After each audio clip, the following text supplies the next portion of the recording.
Puis je trouve que dans les couples, il y a beaucoup de gens, et je m'inclus là-dedans, avant de rencontrer Moira, qui acceptent un Ouais. truc qui est sous le standard de je peux exister comme je suis et être dans l'attachement. Et j'ai l'impression que nous, on incarne aussi un peu ce truc de non, non, c'est mort en fait. Enfin, notamment, je pense à toi, parce que je sais que c'est un truc Ah oui, oui. fort pour toi, quoi. Ouais. Moi, De... avant de me mettre avec Étienne, j'étais en mode, c'est bon, maintenant, c'est bon, j'ai donné, j'ai vécu tout ce que j'avais à vivre, maintenant je veux pas moins que ça, en fait. Enfin, c'est comme si je voyais enfin mes standards et ce dont j'ai vraiment besoin pour être épanouie.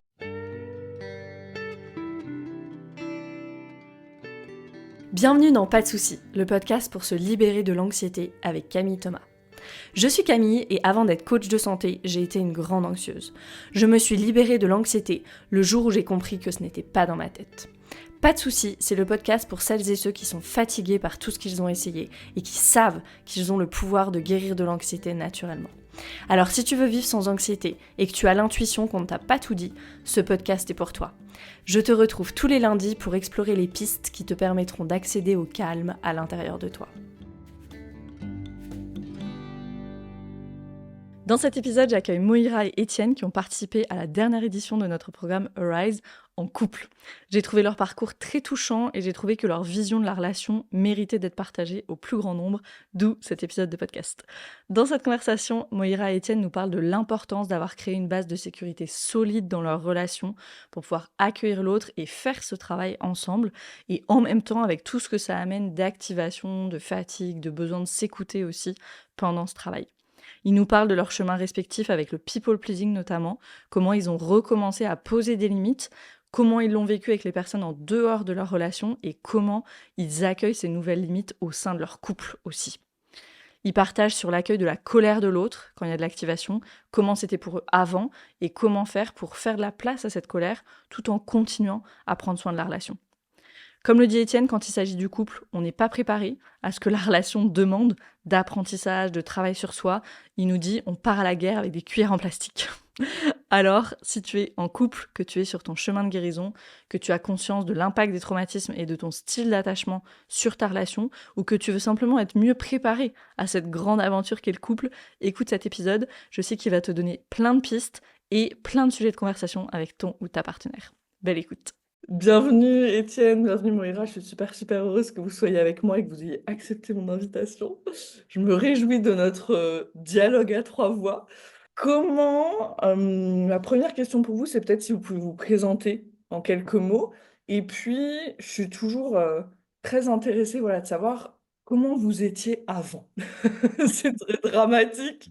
Qu'est-ce qui vous a amené au programme? Peut-être est-ce il y a des défis que vous aviez? Enfin voilà, ça m'intéresse de savoir qu'est-ce qui vous a fait dire à un moment donné, je vais venir travailler avec mon système nerveux, parce que c'est pas tout le monde qui fait ça. J'ai envie d'aller travailler sur mes traumas. Peut-être même ce qui vous a amené à, tiens, je sais que j'ai des traumas parce qu'il y a aussi tout un chemin de conscience souvent avant d'arriver là. Voilà, c'était quoi un peu l'avant pour vous?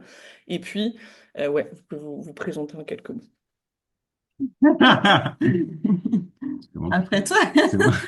Ok. Oui, eh ben moi je m'appelle Étienne, voilà, j'ai 28 ans, on habite à Lyon. Je suis formateur certifié en CNV pour dire voilà, la grosse étiquette de mes activités, donc plutôt des activités autour de l'accompagnement et pour situer un peu. Et qu'est-ce qui m'a amené à travailler avec mon système nerveux, à m'inscrire à Arise, comment j'étais avant? J'ai l'impression que moi j'ai commencé vraiment avant Arise quand même à travailler avec mon système nerveux, être intéressé par ce travail-là. Je pense que ça a commencé vraiment il y a peut-être 6 ans quand j'ai découvert la CNV. C'est vraiment ça qui m'a mis on va dire le pied à l'étrier de l'intériorité et de travailler avec moi, quoi, on va dire, à un peu explorer ce qu'il y avait à l'intérieur. C'était vraiment, j'étais dans une grande école, j'ai fait Sciences Po. J'ai fait un master voilà, ça me plaisait vraiment pas du tout, quoi.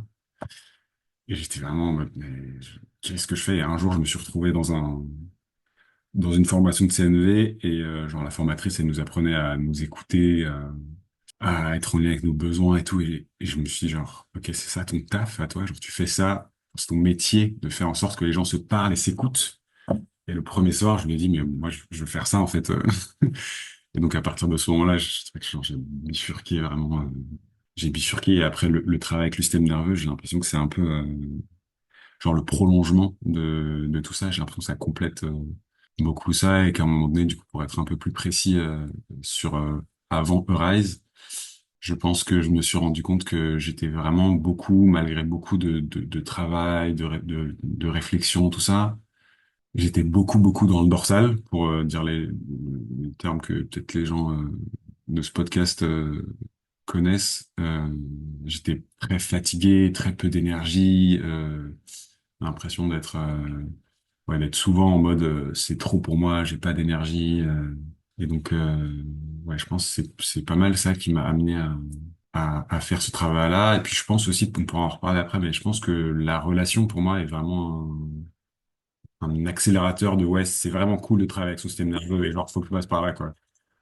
Et alors quand t'es seul, tu peux ne pas, mais quand t'es à deux, ouais, vraiment un truc de ça fait bénéficier la relation en fait. Et j'avais tellement envie que ça marche entre nous quelque part, enfin pas quelque part d'ailleurs, tout à fait, que du coup je me suis dit ouais, ça vaut le coup quoi. C'est pas confortable mais ça vaut le coup. Voilà, c'est déjà pas mal. Ouais, merci pour ça. C'est intéressant ce parcours de la grande école à aller écouter ses besoins, genre le grand saut, ça Mhm. résonne beaucoup avec mon parcours aussi, la Oui, grande c'est vrai que toi aussi, université de droit, et puis à un moment Mhm. se dire, qu'est-ce que je suis en train de faire? Oh Mhm. my God. Mhm. Mm. Est-ce que toi aussi, t'as des petites retrouvailles avec tes potes de droit où t'es en mode, waouh, c'est fou la diversité des parcours. Ouais, j'ai vécu ça il y a pas longtemps et c'est marrant. Yes, bah, je pense que dans Sciences Po, vous avez encore plus de diversité parce que moi, tout le monde est devenu avocat et dans les grands cabinets, donc c'est presque encore plus qu'une diversité, c'est un peu un grand saut et un grand écart. Euh, Mm. Ouais, et bon, quand on bosse dans les grands cabinets d'avocats jusqu'à 23 heures et tout, l'écoute des besoins corporels, tu vois, c'est pas ouais, c'est plus compliqué. exactement ça. C'est plus compliqué. Mm. Et en même temps, dans ça, moi, j'ai l'impression que ça les nourrit beaucoup, quelque part, les gens que je connais qui sont pas du tout dans ces milieux. Quand je leur parle de ça, ils sont en mode, ah ouais, ah ouais, ah ouais, ah ouais, ah ouais. Et ça fait comme des bulles, en fait, de personnes qui sont inspirées par ça, quoi. Ouais, je crois que c'est assez global le besoin de ça en ce moment et dans ça j'entends le travail sur soi, le travail de régulation. Yes. Et toi, Moira? À moi.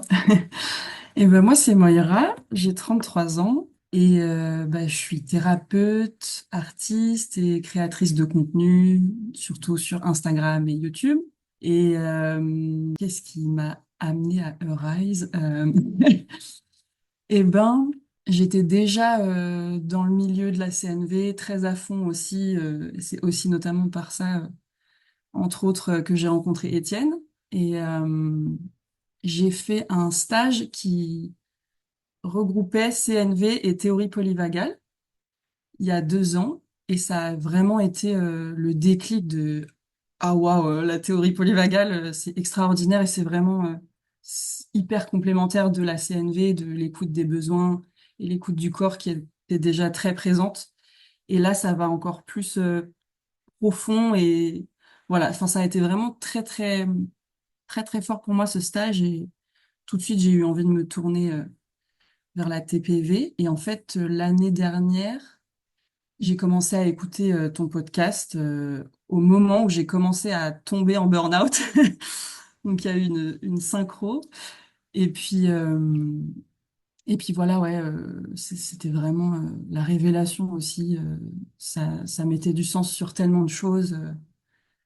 Et voilà. Et après, vraiment, j'ai fait un gros burn-out. Là, je suis tombée bien bas. Vraiment épuisée, plus d'énergie pour rien, même pour manger, me doucher. Enfin, vraiment, c'était très bas en énergie, très dorsal. Et ouais, je pense que, enfin, ça doit faire à peu près depuis ce moment-là, quoi, depuis 1 an que je m'étais dit, un jour je ferai Arise, c'est sûr. Voilà, donc j'ai attendu que ce soit le bon moment. Ça m'intéresse, comment vous vous êtes dit, viens, on fait le programme ensemble, vous vous êtes regardé dans les yeux et vous vous êtes dit, viens, on fait le programme ensemble, ou ça s'est passé comment? Euh, Bah, je te laisserai dire après, mais pour moi, c'était comme une évidence en fait de le faire. Et je sentais que Étienne, bah, pareil pour lui. Et en fait, souvent, c'est pas la première fois qu'on a les mêmes envies en même temps. On est souvent très raccord sur notre chemin de guérison personnelle et aussi ensemble. Et pour moi, c'était vraiment une évidence en fait. On s'est pas posé en mode allez, on le fait. Enfin, ça s'est venu assez naturellement. Je sais pas ce que tu en penses. Bis. Ouais. Ce que je comprends, c'est que vous étiez plutôt dans une énergie dorsale tous les deux au même moment. Pour les personnes qui nous écoutent, quand je dis une énergie dorsale, voilà, c'est pas beaucoup d'énergie. Tu parles carrément de burn-out, Moira. Comment vous avez géré ça ou pas géré ça en termes de relation? Parce que j'imagine que ça doit pas être facile. Mm. C'était un beau challenge, ouais. Ouais. Ça l'est toujours. Ouais. Ouais. Ça te va si je commence? Ouais, vas-y, vas-y. Je te sens inspirée. Euh, ouais. J'ai l'impression qu'on a quand même toujours une conscience de la relation demande des choses qui sont pas qu'on ne peut pas éviter. Je sais pas comment si c'est clair ce Mm. que je veux dire, mais que nos besoins perso sont importants et que il y a besoin d'une certaine énergie dans la relation à laquelle on n'est pas forcément habitué quand on est célibataire. Et j'ai l'impression que du coup, bah, d'être tous les deux dans une énergie dorsale, pardon, ça nous a pas forcément tiré vers le bas, mais au contraire, ça nous a poussé un petit peu à sortir de notre coquille, quoi. Et moi, en tout cas, j'ai ce ressenti-là, quoi, que ça m'a poussé à des fois, bah, voilà, avoir plus d'engagement social, parce qu'en fait, si tu restes en dorsale et que l'autre est en dorsale, bah, il se passe rien. Et en fait, tu as besoin à un moment donné de, ok, faut qu'il y ait de l'engagement social, il faut être là. Ouais, je dirais le premier point. Et le deuxième point, je dirais aussi qu'il y a beaucoup de soins et de se mettre dans les dispositions dans lesquelles on peut, bon, on en parlera sûrement après ou tu pourras compléter, mais se mettre dans les dispositions et avoir un environnement de vie dans lequel être en dorsale, c'est OK et on peut respecter cette phase-là pendant autant de temps qu'il y a besoin et ralentir autant de temps qu'il y a besoin, toi comme moi, et surtout, surtout, surtout, s'offrir un max de soutien, quoi. Euh, Ça, j'ai l'impression que c'était vraiment fondamental. Et du coup, le fait d'être toi et moi dans cette même phase, bah, finalement, c'était aussi cool parce qu'on pouvait être au même rythme à plein de moments, quoi. Mm. Ouais. Je sais pas si tu es d'accord déjà avec ce que je dis. Ouais, Ouais. ça me parle carrément. Et ce qui me Mm. vient aussi là, c'est j'ai la sensation, pour moi, après pour toi aussi, mais tu me diras si ça résonne pas, mais que on vit beaucoup de sécurité dans notre relation déjà de base qui a permis que on, on tombe un peu en dorsale justement. Parce qu'avant, moi, j'étais tout le temps en mode go, go, go, people pleasing, hyperactivité, prendre soin de tout le monde et de manière complètement pilote automatique. Hein, je me rendais pas compte de toutes les fois où je m'écoutais pas assez, pas suffisamment et je savais pas mettre mes limites, tout ça. Et en fait, bah ouais, toi et moi, j'ai l'impression on a trouvé quelqu'un avec qui on peut vraiment être vulnérable en sécurité, être fatigué en Ouais. sécurité, pas avoir de moyens et être quand même ensemble et en soutien. Et même si ça veut pas dire que c'est tout le temps tout rose, mais c'est, ouais, il y a quand même tu Et- parlais souvent de baseline de sécurité dans tes podcasts ou dans Arise et ça m'a beaucoup parlé en fait de ah oui, je vis ça vraiment pour la première fois à la juste mesure avec quelqu'un en relation amoureuse et du coup ça permet ça aussi. Ouais. Je bise totalement et pour moi, c'est peut-être pas exactement sur la même chose, mais c'est aussi beaucoup sur le people pleasing et aussi beaucoup sur le sentiment d'être vu en fait. Et du coup, j'ai l'impression que ça comme ça permet après de bah, de s'effondrer en sécurité, ouais, quelque part, de reprogrammer ce qui était. C'est parce Mm. qu'il y a eu cette relation que tout ça s'est enclenché pour moi. En tout cas, on va dire, j'étais déjà à la première vitesse et ça a fait deuxième, troisième, quatrième, cinquième vitesse, quoi. Mm. Je dirais. Oui, merci pour ça, cette base de sécurité qui était là, parce que je vous pose la question, parce que je me dis, il y a peut-être des personnes qui nous écoutent, qui sont pas forcément dans les mêmes phases, mais qui ont un conjoint ou une conjointe ou un partenaire ou une partenaire qui est dans cette phase Ouais. dorsale, et puis tu sais pas trop comment accompagner, de quoi la personne a besoin, et effectivement, c'est pas nécessairement facile. Ça me rappelle aussi, moi, quand mon mari il avait toutes ces crises d'angoisse là, avec le qu'il était empoisonné au mercure. Là, et moi, j'étais un peu là, bon, ok, maintenant je suis avec quelqu'un qui a des crises de panique, qui est tout le temps fatigué, qui a du mal à sortir du canapé. Oh, comment... et effectivement, je rejoins ce que vous dites. Je crois que ce qui a vraiment servi, c'est il y avait de la place pour la vulnérabilité, il y avait de la place pour il y avait cette sécurité en fait. Exactement, Mm. exactement. Ça. Mm. Et une question que j'avais aussi pour vous, c'est sur des choses que vous vouliez travailler. Est-ce qu'il y a des choses que vous aviez déjà essayé avant? Alors, vous venez tous les deux du monde de la CNV. Est-ce que avant, voilà, je sais pas, vous étiez allé en thérapie parce que vous vouliez travailler peut-être sur justement ce fameux people pleasing où je sais que j'ai du mal à poser mes limites. Est-ce qu'il y a d'autres choses que vous aviez essayé ou vous êtes arrivé assez tôt à ce travail voilà, qu'on se propose, dont on parle dans le podcast sur voilà, les traumas, le travail avec le corps, etc. Moi, j'ai fait plein de thérapies. J'ai fait plein de thérapies.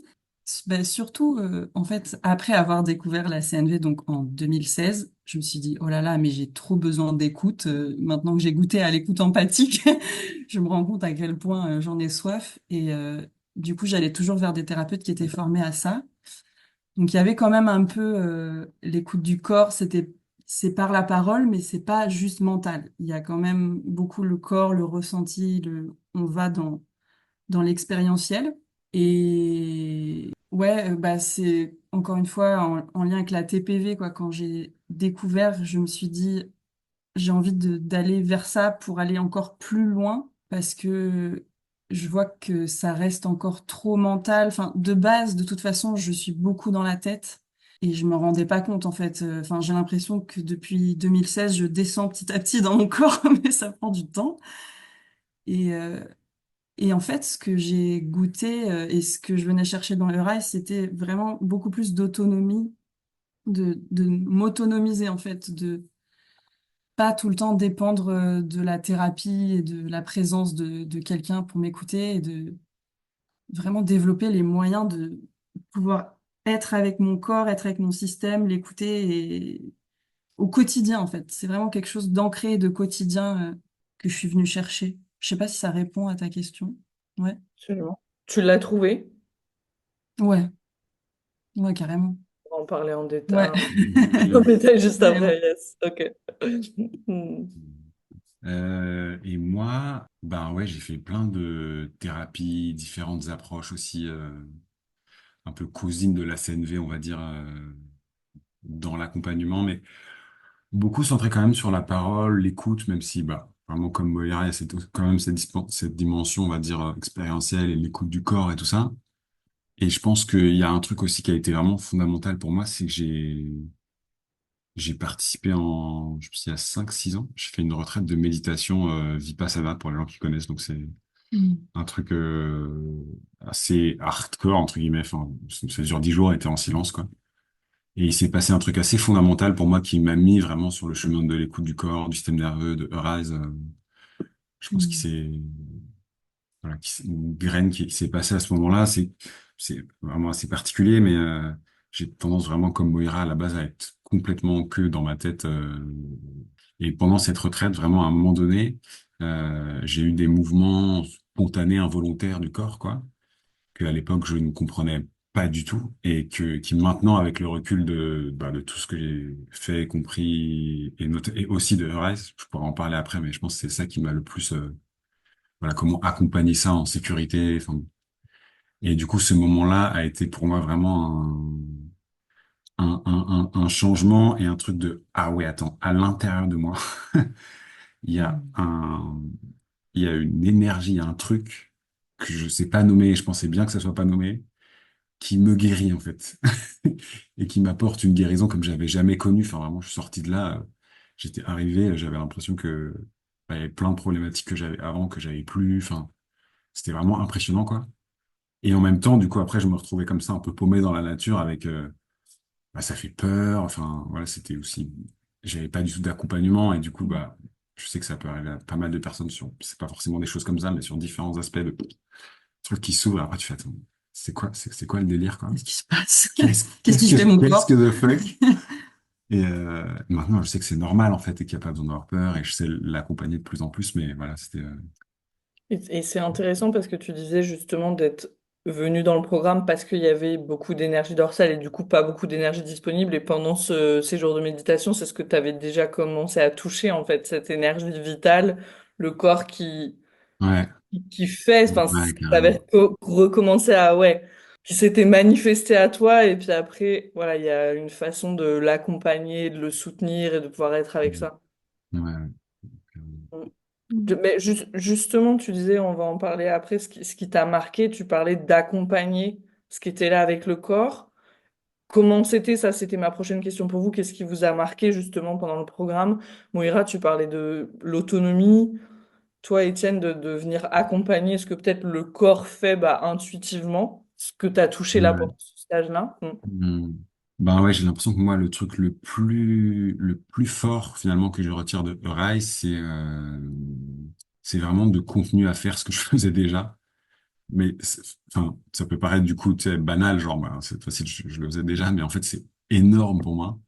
C'est vraiment de la sécurité, de la sécurité dans les pratiques que je pouvais faire déjà et que du coup, que je m'autorisais pas vraiment pleinement à faire ou pas jusqu'au bout ou pas de manière sécurisée du coup pour toutes les parts de moi. Et là, il y a vraiment du coup plus un truc c'est moi qui décide quoi et c'est moi qui suis en charge. Et du coup, de faire ces mêmes pratiques ou ces mêmes choses qui me viennent spontanément dessus son impulsion, tout ce qu'on voit dans le programme, mais de manière beaucoup plus sécurisée du coup et beaucoup plus choisie quelque part. Voilà, je pense. Mm. Si je traduis, dis-moi si je traduis bien, c'est comme retrouver un peu, c'est moi j'aime bien dire la maîtrise de ton expérience, mais quelque chose de Mm. j'allais dans le corps, mais j'allais peut-être pas complètement au bout parce que j'étais pas bien sûre de là où ça allait m'emmener. Et puis, hein, Ouais. et là, il Ouais. y a quelque chose de je suis en maîtrise de mon expérience, quoi qu'il arrive avec Mm. mon corps et mes mouvements, et c'est quelque chose comme ça. Ouais, c'est exactement ça. C'est comme s'il y avait cette énergie-là, tu vois, qui spontanément faisait des trucs, quoi. Et moi qui étais en mode, bah, déjà complètement dans la tête, en mode, ah, qu'est-ce qui se passe, mon Dieu? J'en ai un peu peur et en même temps j'en ai un peu envie. Et du coup, là, avec toutes les pratiques de Arise, mettre du sens sur ce qui se passe. Et du coup, ça permet de vraiment rassurer la tête, en fait. Mm. En mode, c'est normal, t'inquiète, toi, tu peux pas tout gérer. C'est cool, mais il y a des trucs vraiment, c'est un saut de foi, quoi. C'est vraiment un truc de, là, ouais, faut laisser faire juste un peu. Et en même temps, en traquant ses sensations, en rassurant. Et du coup, ça permet que, bah voilà, comme tu dis, d'être en maîtrise de son expérience, quoi. Ouais, ce que tu viens d'écrire, c'est vraiment l'essence du travail somatique, en fait. C'est pas on élimine la tête, c'est j'utilise mon esprit pour pouvoir être mieux avec mon corps, en fait. Mhm, mhm. Mm. Ouais, et je pense que c'est important ça pour les personnes qui nous écoutent parce qu'on peut avoir ce truc de ah bah à partir du moment où on va être dans le corps, on va comme un peu perdre le contrôle ou justement perdre la maîtrise et alors que non pas du tout. Moi, Et j'ai c'est vraiment ça l'impression que que- c'est un truc de se rapprocher, se rapprocher, se rapprocher, se rapprocher. S'éloigner, se rapprocher, s'éloigner, se rapprocher. absolument on reconnecte en fait la tête sur le corps. Reconnecter, On reconnecter, reconnecte. reconnecter, reconnecter, Yes. reconnecter, reconnecter. Mm. Yes. Est-ce que tu peux répéter la question, s'il te plaît? Absolument, absolument. La question c'était qu'est-ce qui t'a le plus marqué dans le programme? Et puis je rebondissais sur le fait que tu disais tout à l'heure, moi je suis venue pour avoir plus d'autonomie, pour pas Oui. dépendre tout le temps voilà, d'un thérapeute ou d'une séance de thérapie, etc. Mm. Ouais, moi, c'est là tout de suite ce à quoi je pense, c'est les pratiques somatiques. C'est vraiment un- une boîte à outils tellement nécessaire en fait, tellement vitale. Je me rends compte dans mon expérience et ça apporte l'autonomie justement parce que bah, déjà maintenant je connais mon système nerveux beaucoup mieux et je peux identifier dans quel état je suis, comprendre, mettre du sens et j'ai les ressources, hop, je peux choisir mon outil en fonction de l'état dans lequel je suis avec le corps et ouais, des choses qui paraissent toutes simples ou évidentes, mais en fait, quand elles sont faites avec intention et attention et régularité, très important la régularité, Bah, en fait, ça a des effets impressionnants et enfin, il y a une part de moi qui est toujours en mode, mais comment juste faire ça, ça a de tels effets, mais parce qu'en fait, c'est pas juste une fois et parce que ça s'imprime dans le corps. Enfin, j'ai l'impression de réaliser l'importance du corps, en fait, le, et à quel point avant c'était déséquilibré et comme on disait, c'est pas renvoyer la tête et lui dire tu sers à rien, mais juste remettre les deux au même niveau et que les deux puissent travailler ensemble. Avant, enfin, ouais, au moment où j'ai découvert la TPV, je me suis rendu compte, mais en fait, je peux passer des années à parler des mêmes choses et ça va toujours finir par revenir. Et alors que en allant au niveau du système nerveux, bah, il y a des choses qui reviennent plus, en fait. Enfin, ça a plus de prise, ça change complètement le programme. Et ouais, c'est ça aussi, dans le sens, je voulais aller plus en profondeur, c'est ça, quoi. C'est aller à la racine. Moi, j'adore aller à la racine des choses depuis toujours. Voilà. Est-ce que tu serais OK de donner un exemple ou tu sais, une prise de conscience, tu disais, il y a des choses qui se sont reprogrammées. Moi, Ouais. j'aime bien dire, ouais, des choses qui ont vraiment été intégrées, quoi, qui, ça y est, c'est fait, et c'est pas que du changement provisoire, c'est vraiment de la transformation, on va dire. Mm. Est-ce qu'il y a des choses que tu as remarquées sur certains sujets Ouais. ou... Ouais. Bah, un gros sujet, c'est le fait que je mérite d'être aimée, que je mérite de recevoir l'amour et un amour intrinsèque, en fait, de plus m'aimer moi-même. Ça, je m'attendais pas à ce que ça vienne aussi vite et aussi fort et de manière aussi évidente de voir toutes les fois, en fait, où je suis persuadée que je suis pas aimable et je suis agie depuis cette croyance-là. Ouais, je m'en rendais pas compte du tout. Et là, bah, je m'en suis rendu compte. Voilà, en faisant, et puis pas en allant directement travailler ça, quoi. En mode, allez, on va aller à la blessure la plus profonde. Ah, enfin, ça peut faire peur en plus de. Non, mais juste enfin, voilà, en y allant tranquillement, en avançant dans le programme qui est très, que tu as construit de manière très système nerveux friendly, comme j'aime bien dire. Et on y va tranquille et en fait, c'est aller changer des choses en profondeur à ce niveau-là. Je m'attendais pas du tout à ça. Mm. Oui, c'est intéressant ça, justement cette progression quand on commence à amener des pratiques somatiques et du coup on amène cette solidité, cette capacité pour pouvoir après recevoir des concepts comme la honte toxique, parce que j'entends Mm. un peu entre les lignes, tu vois, que Ça, ça vient parler de ça quelque part là, oui, dans ce que carrément. dans ce que tu partages. Et voilà, et ça, on le fait plutôt vers la fin du programme parce que on a déjà 1 ou 2 mois de pratique. Puis tu parlais de la régularité, voilà, où je viens me soutenir, je viens vraiment soutenir mon corps. Voilà, je peux contenir l'activation, enfin, toutes ces choses-là. Mm. Euh, et là, c'est comme si dans le corps, on est prêt à recevoir aussi. Est-ce qu'il y a des pratiques, je vous pose la question à tous les deux, que vous avez, si on va un petit peu dans, voilà, citer certaines pratiques, certaines que vous avez vraiment intégrées à votre quotidien, où vous dites c'est devenu une seconde nature pour moi, c'est évident maintenant. Ouais, moi, je trouve que l'orientation, c'est vraiment devenu un truc que je fais systématiquement. Tu vois, juste là, avant, je me suis orienté, ça m'a Mm. vraiment bien ramené. Enfin, ouais, c'est vraiment un truc que j'intègre très souvent, quoi. Il y en a d'autres aussi, bah, suivre son impulsion, je le disais l'autre fois, mais vraiment, c'est un truc que je fais souvent, hein, qui me fait beaucoup de bien. Après, je dirais aussi, genre, marquer son territoire. C'est un truc ouais, que je fais souvent et qui m'a fait tellement bien. La première fois que je l'ai fait, j'ai explosé de rire. Je me rappelle, moi, j'ai ni pleuré, ni explosé de rire. Je me dis, mais je me sens jamais chez moi, en fait. Et là, genre, je sentais vraiment, il y Mm. a un truc animal de, s'il y a quelqu'un qui entre, je peux lui dire sors ou, enfin, c'est chez moi, quoi. Alors que c'était même pas chez moi, en plus, c'était genre chez des gens que je faisais ça. Ouais, le soutien des yeux, je le fais souvent aussi. Voilà.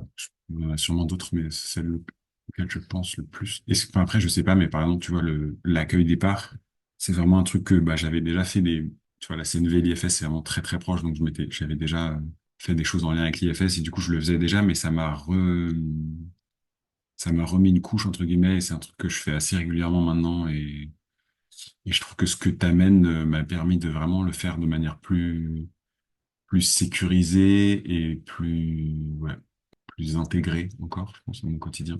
Euh, ouais. Peut-être j'aurais d'autres trucs qui me viennent, mais je vais voir si tu veux.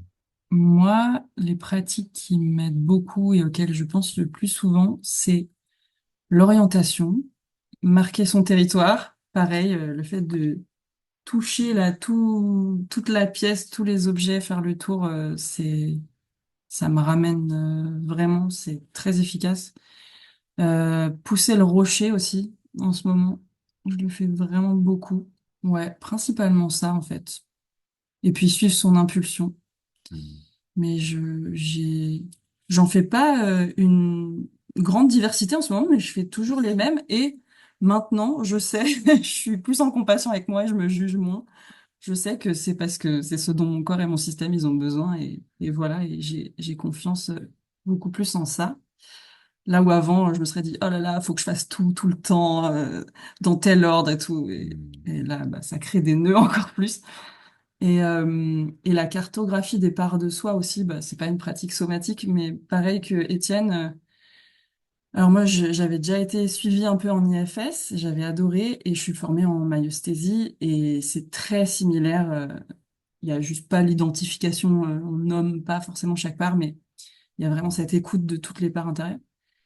Et en fait, là, d'avoir des protocoles cadrés, précis, pour me guider, en fait, et de faire ma cartographie. En fait, juste en écrivant toutes mes parts et ce qu'elles ont envie de dire et de quoi elles ont besoin.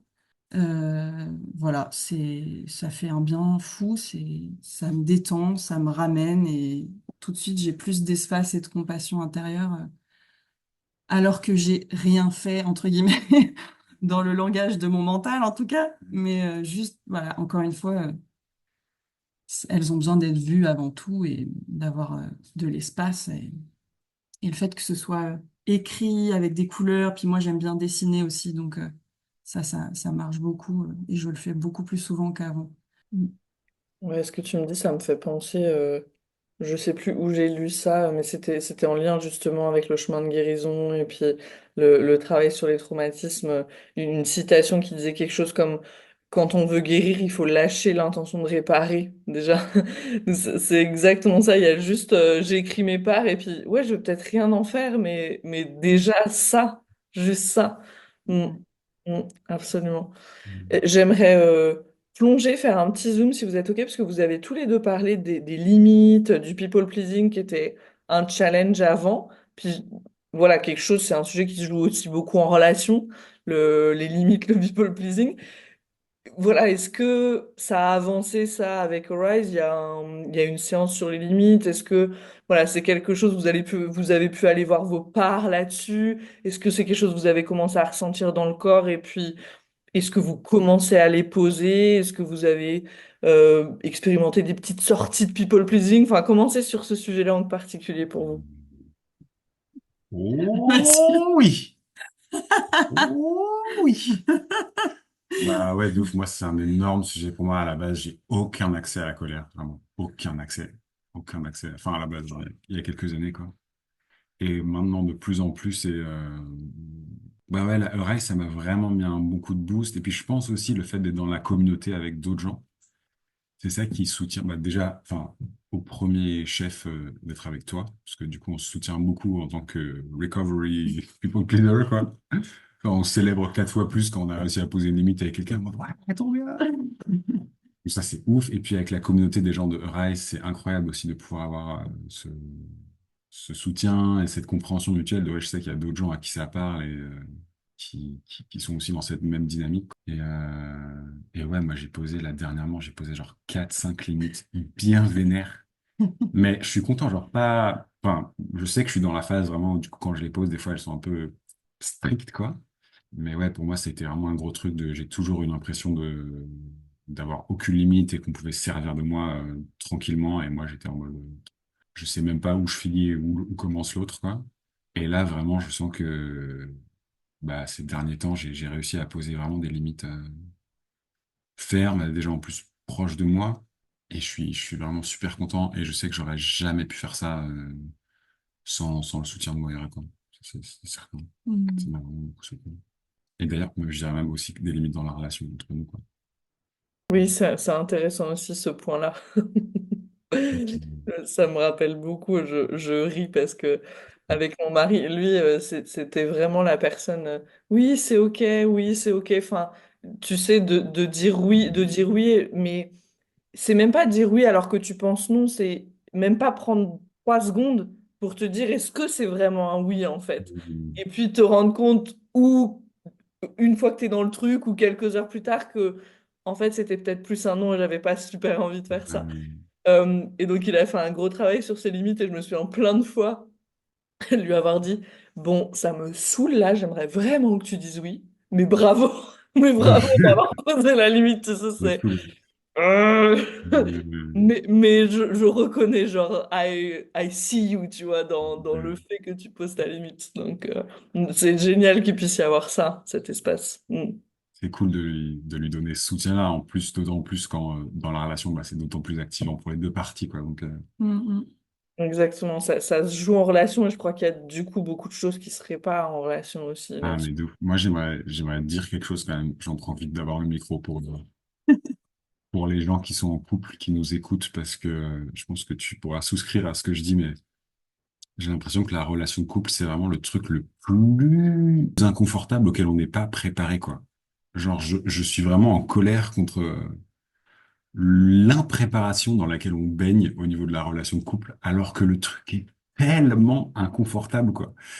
Et on nous dit pas, en fait, bah, que ça va être hyper inconfortable, qu'il va falloir apprendre à poser tes limites, que tous les trucs en lumière que tu veux pas avoir, ils vont arriver comme ça, tels des petits ballons dans la piscine, c'est genre, coucou, il y a mieux aujourd'hui, et plus il y a de sécurité, plus les trucs viennent.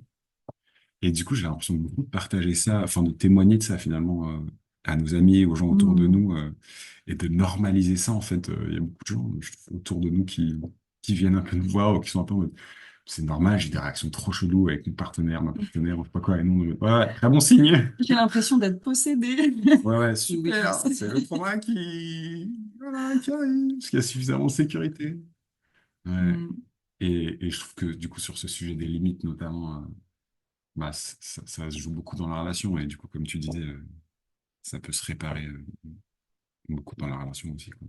Oui, il y a une personne auprès de qui je me suis formée, maintenant je sais plus, mais qui, je me souviens elle expliquait justement ce mécanisme de la relation de couple aussi par la mémoire implicite où effectivement il y a toutes les choses de l'enfance qui vont ressortir parce que c'est à nouveau la première fois que tu partages ton toit avec quelqu'un, Mm. que tu partages les tâches. Enfin, c'est tellement similaire en termes de mémoire implicite quand on y pense, parents, enfants et couple. Alors c'est incomparable comme relation, mais pour la mémoire implicite, c'est assez Mm. similaire pour que tout Mm. soit réactivé. Mm. Mm. Exactement, ouais. Absolument. On s'est Ouais. formé avec Moira dans une approche qui s'appelle Imago, qui est vraiment adaptée, quoi.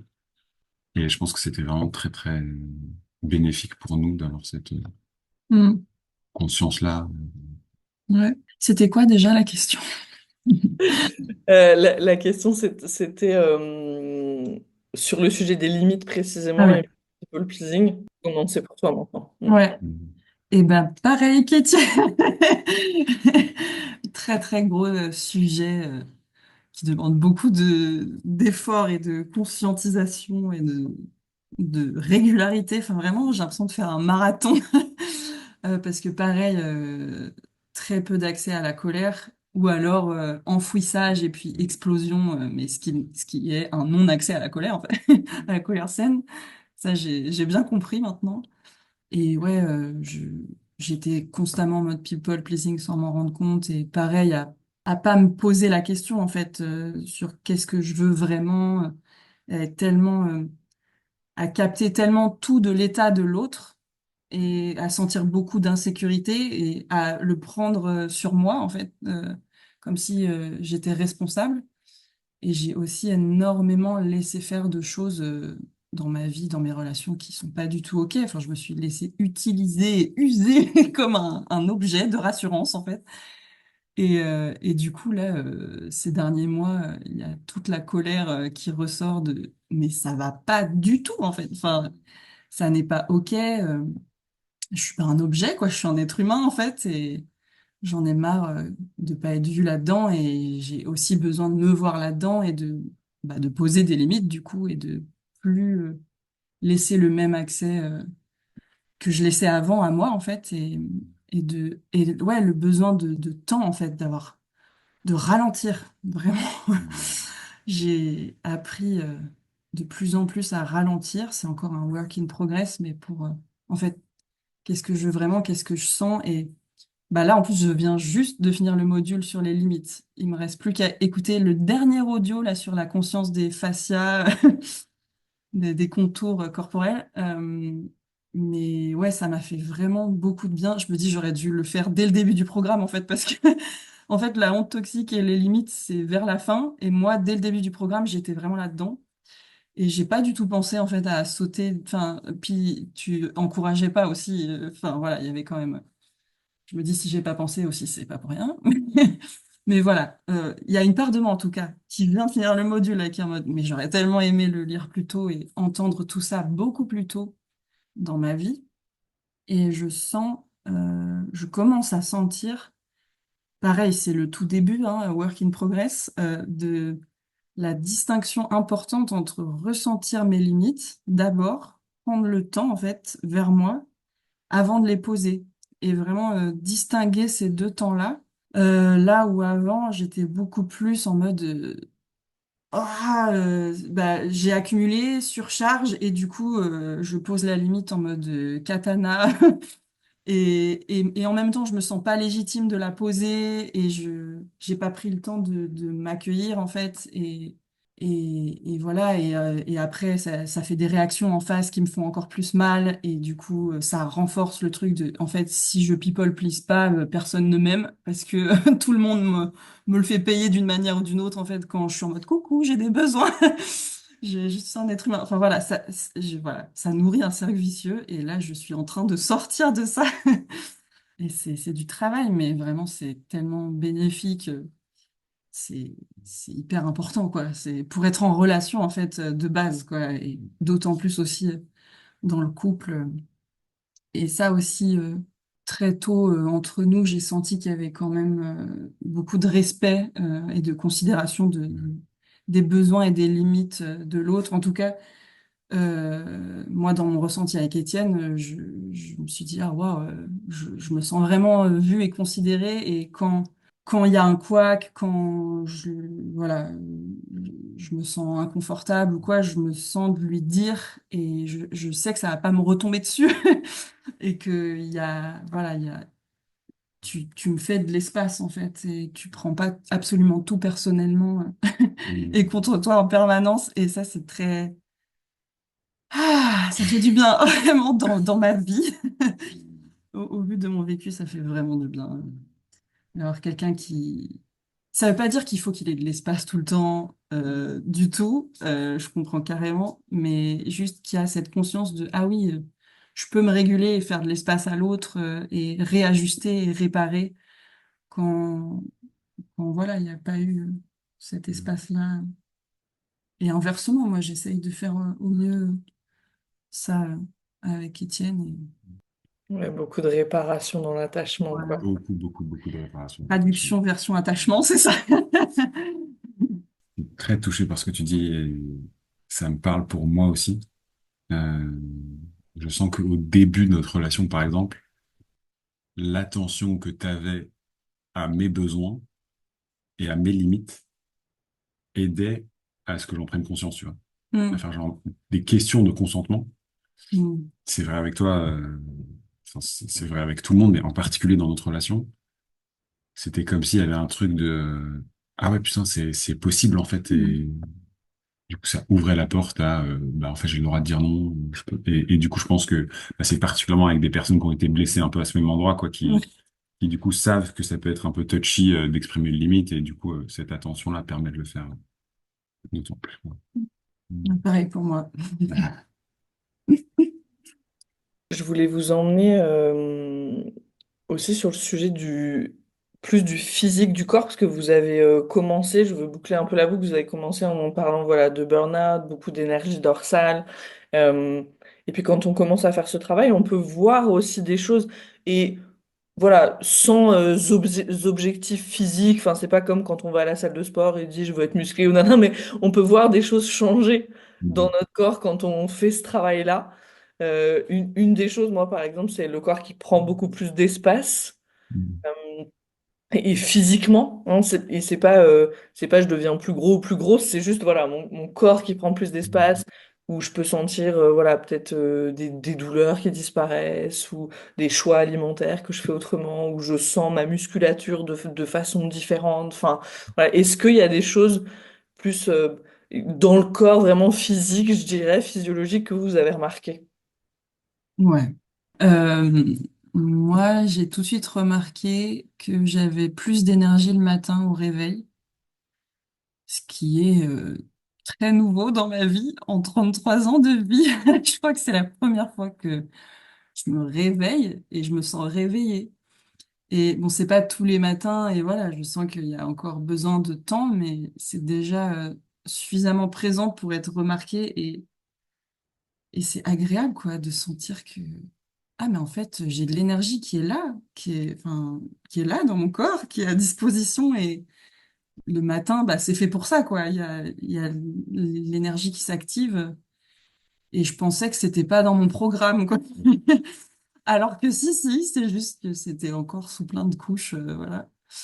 Et j'ai l'impression de commencer à plus se sentir aussi corporellement quand quelque chose est OK ou pas, plus vite. Euh, c'est vraiment corporel. Tu parlais dans le module des limites du fait qu'elles sont vraiment physiologiques, quoi, que c'est le système nerveux, c'est la membrane en fait, c'est vraiment physiologique et si j'ai l'impression que c'est dur pour moi de mettre des mots dessus parce que c'est tellement nouveau et c'est un ressenti en fait. Donc voilà, mais j'ai l'impression de sentir plus ça. Donc ouais, c'est peut-être ça, le fait de prendre plus d'espace. En tout cas, moi c'est comme ça que je le dirais quoi. Je sens plus ouais mes contours en fait.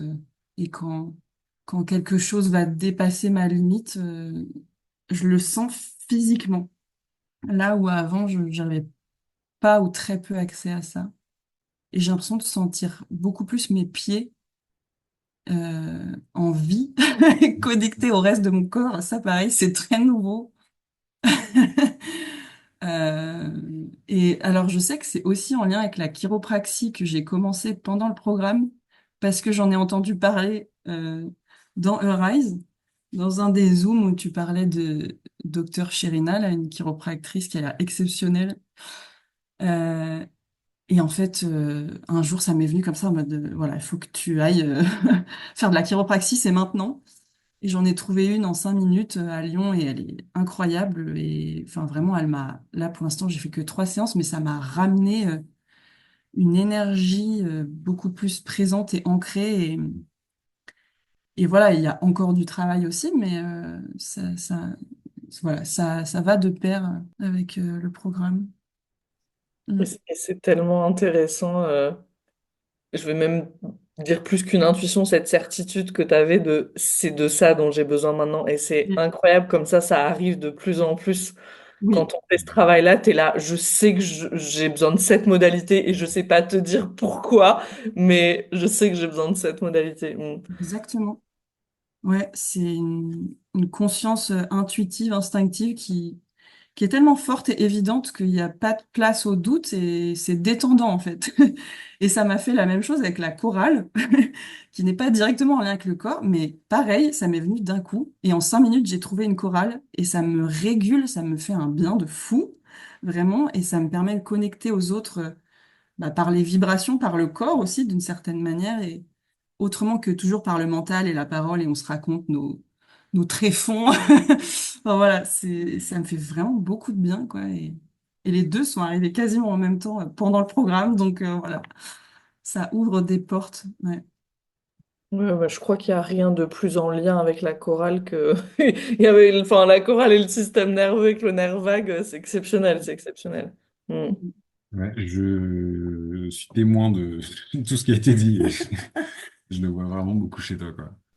Le plus d'énergie et tout, ouais, vraiment, je le vois un net changement. Ouais, bah moi, pareil un peu sur l'énergie le matin. plus d'énergie, plus d'acceptation de la fatigue aussi. Mm. Euh, En fait, j'ai beaucoup de fatigue accumulée.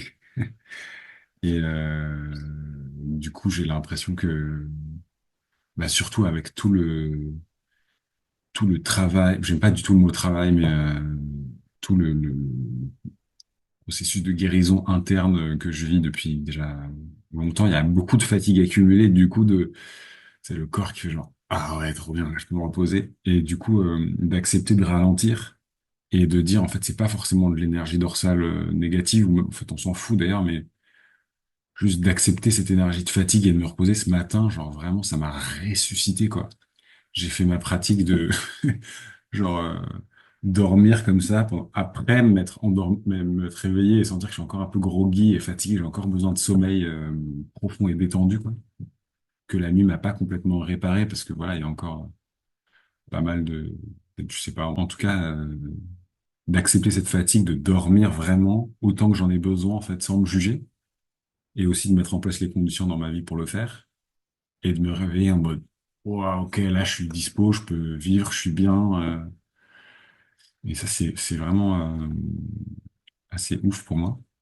Et je sens que du coup, bah, graduellement, ça monte, ça remonte, et ça me donne plus d'espace dans tous les espaces de ma vie, quoi, que ce soit professionnellement, quand j'accompagne des gens, bah, du coup, je me sens plus dispo, plus envie, plus d'énergie.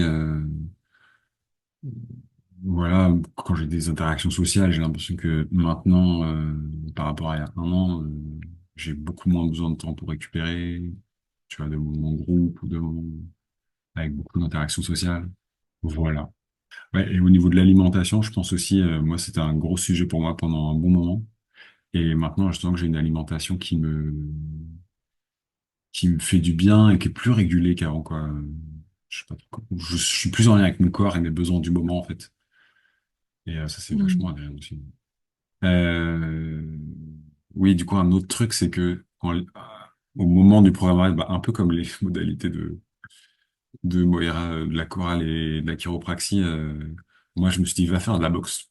Et à la base, ça me fait vraiment hyper peur, mais genre un niveau de peur et de terreur, d'être frappé, de pas savoir me défendre, vraiment fort, quoi. Et là, je me suis dit, non, mais c'est bon, je vais respecter mon rythme, quoi. Et ça m'a vraiment fait beaucoup de bien. Je sais même pas si je vais continuer encore de cette manière-là, mais en tout cas, ouais, le sentiment de pouvoir me protéger, en fait. Vraiment, du coup, corporellement, quoi, je l'ai vraiment vécu comme une pratique somatique, quoi, de va à ton rythme, n'en fais pas trop, et puis de sentir ma puissance, en fait, et mon territoire à travers ce médium de la boxe et ce cadre-là. Ça m'a vraiment fait beaucoup de bien, et ça m'a aussi fait beaucoup travailler, pour être complètement honnête, parce que bah, des fois, du coup, j'étais activé pendant un jour après, j'avais besoin d'un peu de temps de redescendre, je disais, ah, putain, je suis allé un peu trop loin, peut-être, mais du coup, ça me permettait de me rendre compte que, ah waouh, je suis vraiment dans un état où en fait, j'ai pas accès à la base à la défense de mon territoire, quoi, physique. Et du coup, bah, petit de récupérer ça, et je suis encore sur ce chemin de récupérer ça, et ça fait vraiment beaucoup de bien, quoi, de sentir ce truc de, je suis là et peux te niaquer si tu viens proche, quoi.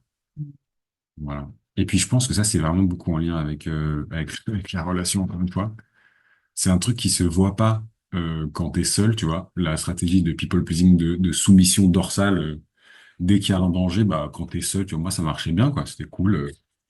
Mais à deux, ça marche pas en fait parce que ça a eu un impact sur Moira et du coup bah c'est pas ok, quoi. Parce que Moira, mais attends, c'est trop chiant. Enfin, on vient de se faire marcher sur les pieds par un tel ou une telle. Toi, t'as rien fait, tu vois. Ou du coup, il me faut un jour pour me rendre compte de putain, c'est vrai que c'était pas ok cette situation. Mm.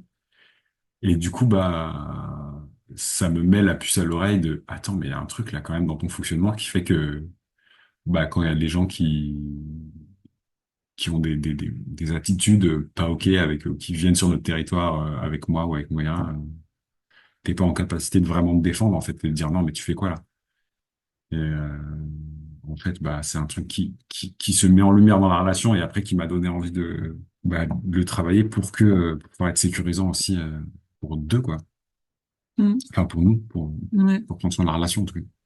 Protéger notre espace relationnel Protéger aussi, notre ouais. espace relationnel. Et le fait qu'il y ait un autre, ça motive encore plus à ça. Là où enfin, je prends le micro du coup, mais pour me protéger moi, c'est beaucoup plus dur. Par contre, dès que ça vient toucher Étienne, là, je sens que ça décuple la colère saine qui est en mode, ah non, non, en fait, ça, c'est pas du tout OK. Ouais.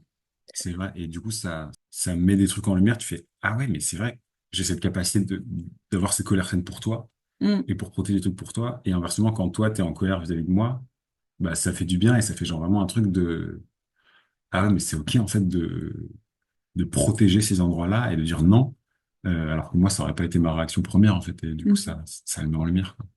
Moi, C'est intéressant ce que vous dites parce qu'il y a vraiment quelque chose de fondamental dans je me ressens comme quelqu'un qui peut se défendre et puis je Mm. ressens mes muscles parce que mes muscles ils me permettent à la fois de repousser quelqu'un mais ils me permettent aussi d'ouvrir les bras pour accueillir quelqu'un, tu vois, et pas sentir sa musculature. Il y a quelque chose de presque j'existe pas en fait. C'est Mhm. Mm, donc c'est complètement fondamental. Et du coup quelque chose qui m'intéresse ici.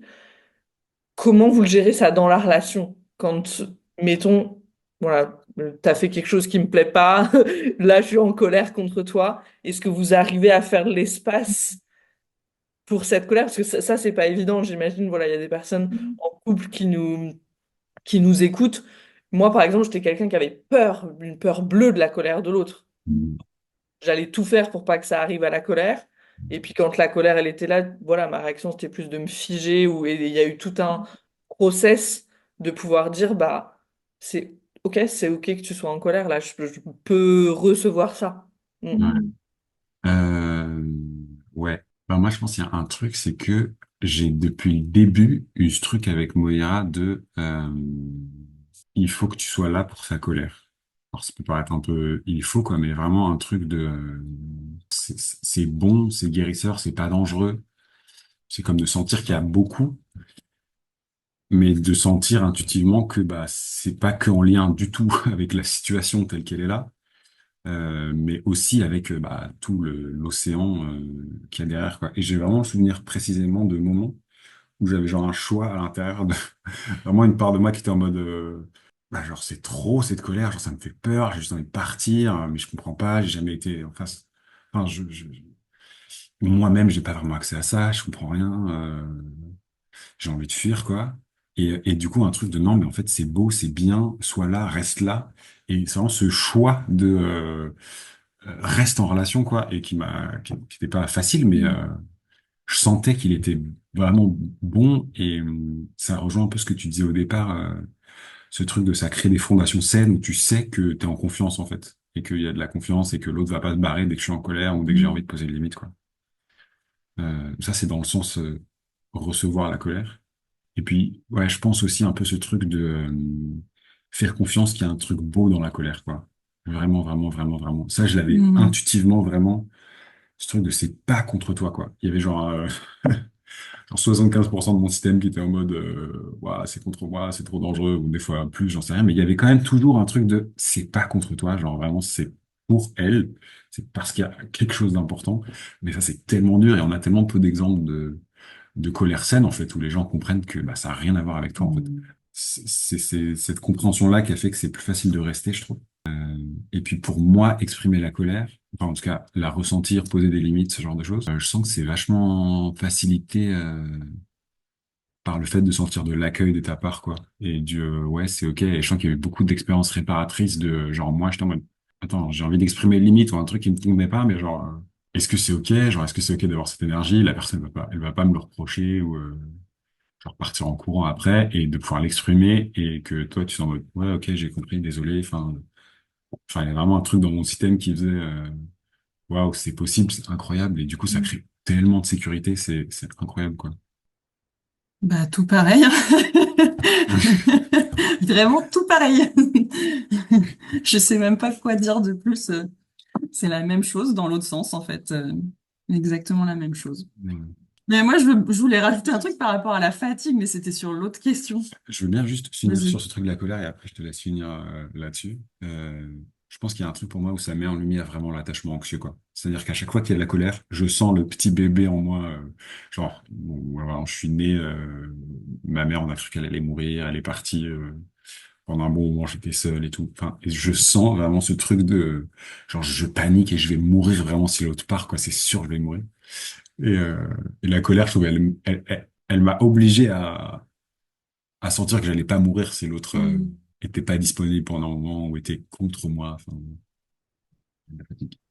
Ouais, mais c'est sur la question d'avant, mais j'avais envie de rajouter, parce que c'est vraiment quelque chose d'hyper important pour moi, de l'acceptation de la fatigue qui est beaucoup plus là, Mm.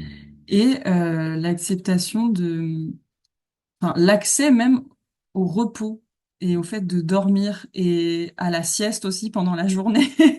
Enfin, vraiment, j'ai arrêté de faire des siestes, je crois que j'avais 4 5 ans.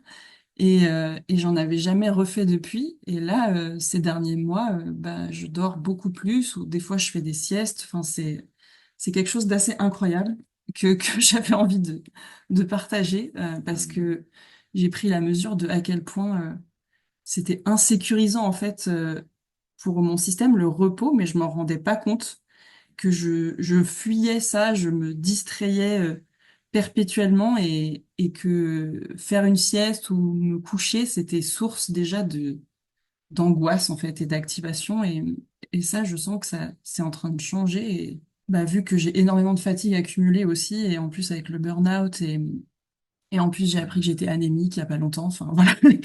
Il y a vraiment besoin de beaucoup beaucoup beaucoup de repos, en fait c'est crucial de d'avoir plus accès à cet état de repos, parce que avant je luttais perpétuellement contre ce besoin de repos, et du coup c'est un cercle vicieux de je me repose jamais, et du coup je suis tout le temps fatiguée, enfin voilà. Et ça, c'est très appréciable. Voilà. Absolument. Crucial et fondamental, de ce que tu décris, c'est retrouver l'accès à ce ralentissement, voire à cette immobilisation, si on parle d'une sieste, sans peur, en fait. C'est Mm. ça dont on est en train de parler. C'est On, ça. on a notre parasympathique qui peut nous freiner de deux façons, hein. Il va t'envoyer en dorsale s'il y a de la peur, et puis si tu peux être dans l'immobilisation sans peur, bah là, tu as une régulation par le ventral, et du coup, tous les processus de régénération qui peuvent se faire, ce fameux rest and digest, et c'est là où tu as le vrai repos, donc Mm.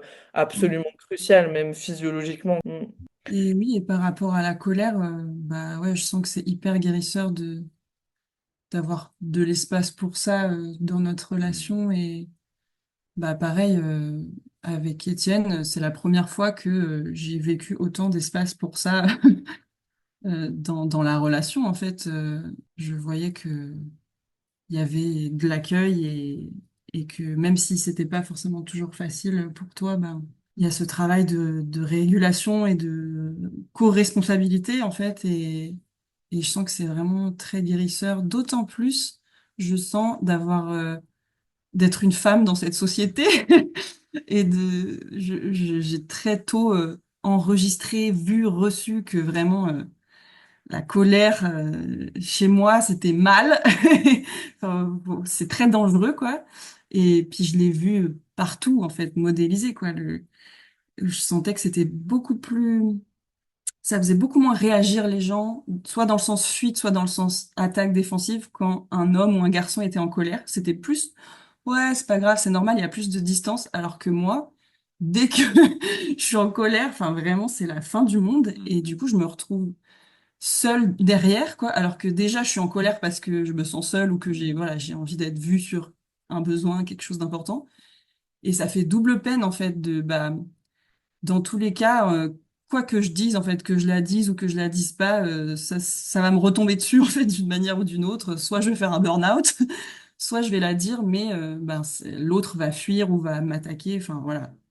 Et, d'avoir une approche, bah, une vision plus saine de la colère, et de moi aussi apprendre à me légitimer. Enfin, j'avais bien aimé quand dans un Zoom tu disais, bah en fait, la colère, elle n'a pas à être légitimée, elle est légitime. Mm. S'il y a de la colère, c'est parce que il y a eu franchissement de vos limites. Point, en fait. Après, la manière dont on l'accueille en soi, et après dont on l'exprime et tout, bah là, on est responsable de ça. C'est en tant qu'adulte, en tout cas. Parce qu'après, quand on est enfant, c'est autre chose. Mais voilà, si elle est là, c'est pertinent, en fait, c'est pour une bonne raison. Enfin, ça, j'avais tellement besoin de l'entendre, en fait, parce que je sens que c'est tellement imprimé dans le fin fond de mes cellules, quoi, que elle est mal en soi, en fait. Et si elle est là, c'est pas bien, qu'elle a pas à être là. Et bah, encore une fois, la honte toxique aussi. Et ouais, c'est de lui redonner sa juste place, pertinente et au service de la vie, ça fait du bien. Ouais, ça a été une reformulation fondamentale aussi pour moi. Je sens dans ma propre histoire vraiment la colère comme énergie vitale, tu vois, cette Mm. reformulation-là, absolument. Et j'aime beaucoup ce que tu dis sur la co-responsabilité. On parle beaucoup de co-régulation dans les relations en couple. Et puis cette co-responsabilité, moi j'aime bien penser le couple comme, tu sais, un espace.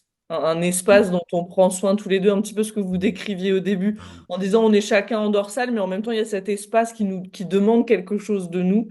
Mm. Euh, et la co-responsabilité dans bah, la gestion, le soin, pas la gestion, le soin de cet espace. Ouais. Une dernière question pour vous. Si vous deviez dire, qu'est-ce qui a le plus changé? Peut-être entre avant Arise, après Arise, là c'est encore frais pour vous. Euh, qu'est-ce que vous diriez en quelques mots? J'ai l'impression que j'ai tellement changé en un an de burn-out là que je suis en mode, attends, c'est quoi le truc qui a le plus changé? Parce que j'ai l'impression que mon programme, il a été refait de fond en comble et que je suis encore en train de m'apprivoiser. Bah, c'est un peu comme toi. J'ai l'impression que... Comment exprimer ça? J'avais beaucoup de honte à l'endroit de vraiment être qui je suis. C'est-à-dire, je sens que j'ai beaucoup masqué, en fait, dans ma vie depuis que je suis petit. J'ai beaucoup masqué qui j'étais vraiment, et notamment parce que ça correspondait pas du tout aux normes de genre, quoi. C'est-à-dire que il y avait un truc où je sentais que bah, c'était pas du tout OK, quoi, d'être comme j'étais, comme je me ressentais à l'intérieur, dans cette société, quoi, avec les gens autour de moi. Et là, je sens que vraiment, avec Arise, avec le travail avec la colère, avec les limites, je sens que je m'autorise beaucoup. Bah, ça, c'était même avant Arise, mais je pense que Arise a vraiment, vraiment contribué à ça. Que je m'autorise vraiment, vraiment, vraiment beaucoup plus à être qui je suis, quoi, à être moi-même et à pas me poser la question de, enfin, ou me la poser, mais je m'en fous, quoi, de qu'est-ce que vont penser les autres, et de me dire, bah, j'ai le droit, en fait, juste parce que je suis comme ça, je peux m'autoriser à l'être beaucoup, beaucoup plus. Et je pense que c'est vraiment le pilier, enfin, ouais, le truc fondamental que je retire de Rise, quoi. Ça va se faire écho encore beaucoup pour changer, là, là, là. D'accord. Non, en fait, moi, ce qui m'est venu, c'est j'existe. C'est la conscience que j'existe et du coup, ça passe beaucoup par le corps. Une fois de plus, encore lui, parce que j'étais beaucoup dans la tête et du coup, la sensation et la conscience vraiment vraie, tripale que j'existe et que j'ai un corps adulte et que je l'habite Mm. dans le présent, je pense que c'est vraiment ce qui a le plus changé, en tout cas ce qui me marque le plus. Ça veut pas dire que j'y suis perpétuellement en mode présence et conscience totale, mais il y a quand je vois que justement je suis plus là ou que je pars ou que je pars en mode survie ou quoi, enfin, j'ai beaucoup plus ce muscle de revenir qui est là en fait, qui est là tout simplement et auquel je peux avoir accès et, euh, et ça rejoint beaucoup. Je me suis beaucoup retrouvée dans ce que tu as dit quoi, du coup de bah j'existe comme je suis en fait et Mm. je suis comme je suis et peu importe que ça plaise aux autres ou pas, ou que ça corresponde aux standards de la société ou aux normes, enfin voilà, au-delà de tout ça, en fait, juste être là comme je suis et écouter mon corps et je trouve que c'est beaucoup plus sain du coup, beaucoup plus euh, en santé en fait, ça met en santé mentale et physique quoi, d'avoir cette conscience-là et cet accès-là et en même temps, enfin, je comprends pourquoi j'ai pas fait le programme avant et puis enfin je comprends la pertinence de mon parcours parce que dans cette société c'est tellement aller à contre-courant de tout et ça t'en parles souvent aussi. On est tellement encouragé malgré nous quoi. Le monde est en mode survie perpétuelle donc dès qu'on sort un petit peu de ça, ça va venir, enfin, tout ce qui est nouveau, le système nerveux, il prend ça comme un danger, même si c'est pour aller vers quelque chose de plus sain. Donc, moi-même, je l'ai vu. Et voilà. Et du coup, c'est important aussi la communauté pour ça, pour avoir du soutien et ressentir, ah, mais en fait, je suis pas bizarre, c'est pas mal, ou c'est pas parce que tous les gens, ne comprennent pas forcément que ce que je fais, c'est pas bon, quoi. Merci pour ça. Ouais, ouais, c'est pour ça que le côté communauté, il était important pour moi dans le programme. Je crois que je veux terminer sur ces mots-là, j'existe, parce que ça me fait vraiment penser à ce dont Gabor Maté parle beaucoup, ce dilemme originel entre authenticité et attachement. Et je vous remercie tous les deux pour notre discussion parce que je sens que ce que vous montrez là, tous les deux, c'est que on peut avoir les deux. Et Ouais, carrément. l'authenticité et l'attachement. Et c'est de ça dont il nous parle, Gabor Maté, en disant si on grandit dans un milieu qui nous accepte complètement, on peut avoir gardé notre authenticité tout en restant attaché, en ayant cette nourriture dont on a besoin en tant qu'humain, hein, qui est l'attachement. Et je sens que voilà, vous incarnez ça tous les deux, qu'on peut avoir les deux. Donc, merci pour ça. Merci infiniment. Merci, Étienne et Moira. Ça me touche beaucoup. Mm. Ça me touche beaucoup tes mots. Alors, merci. Ouais, ça me va droit au cœur aussi, que ce soit vu, ce Mm. qu'on vit. Mm. Ouais. Exactement. Ça existe, c'est possible. Ouais, il y a vraiment un truc de ça, ouais. Ouais, Genre, ouais. Absolument, c'est un nouveau paradigme de Oui, et puis, j'existe et je peux être en relation avec l'autre. ouais. oui, Puis je trouve que dans les couples, il y a beaucoup de gens, et je m'inclus là-dedans, avant de rencontrer Moira, qui se settle, je sais pas comment dire en fait, s'installe. non, qui acceptent un Ouais. truc qui est sous le standard de je peux exister comme je suis et être dans l'attachement. Et j'ai l'impression que nous, on incarne aussi un peu ce truc de non, non, c'est mort en fait. Enfin, notamment, je pense à toi, parce que je sais que c'est un truc Ah oui, oui. euh, fort pour toi, quoi. Ouais. Moi, De... avant de me mettre avec Étienne, j'étais en mode, c'est bon, maintenant.